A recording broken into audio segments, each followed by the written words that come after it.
தமிழகம் முழுவதும் இன்று வெளியாக இருந்த கருப்பு திரைப்படம் சில தொழில்நுட்ப சிக்கல்கள் காரணமாக காலை மற்றும் மதிய காட்சிகள் ரத்து செய்யப்பட்டதால் ரசிகர்கள் அதிர்ச்சியடைந்தனர். தஞ்சையில் காட்சிகள் ரத்து செய்யப்பட்டதை அடுத்து திரையரங்குகள் முன்பு திரண்ட ரசிகர்கள் படக்குழுவிற்கு எதிராக கோஷங்களை எழுப்பி தங்கள் ஏமாற்றத்தை வெளிப்படுத்தினர். படம் தாமதமானாலும் உற்சாகம் குறையாத ரசிகர்கள் சூர்யாவின் கட்டவுட்டிற்கு பாலாபிஷேகம் செய்தும் சூடம் ஏற்றியும் தங்களது ஆதரவை தெரிவித்தனர்.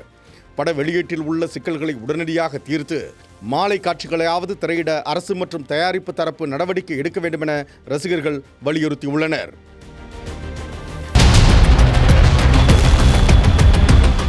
கோவை கருமத்தம்பட்டி பிரபஞ்ச அமைதி ஆசிரமத்தில் தங்கி படித்த 14 வயது மாணவனை சக மாணவர்கள் இருவர் அறையில் அடைத்து வைத்து அயன்பாக்ஸ் வயரால் தாக்கிய சம்பவம் அதிர்ச்சியை ஏற்படுத்தியுள்ளது.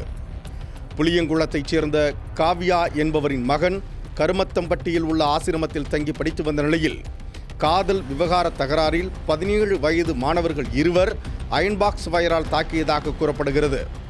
மாணவனின் முதுகு முழுவதும் காயங்கள் ஏற்பட்ட நிலையில் அது குறித்து பெற்றோருக்கு தெரிவிக்காமல் காயம் 6 வரை மாணவனை வீட்டிற்கு அனுப்பாமல் காப்பக நிர்வாகம் மறைத்ததாகவும் குற்றச்சாட்டு எழுந்துள்ளது. தனது மகனை தாக்கியவர்கள் மீது நடவடிக்கை எடுக்க கோரி மாற்றுத்திறனாளி தாயை காப்பக நிர்வாகம் மிரட்டுவதாக கோவை ஆட்சியர் அலுவலகத்தில் கண்ணீர் மல்க அந்த தாய் மனு அளித்துள்ளார்.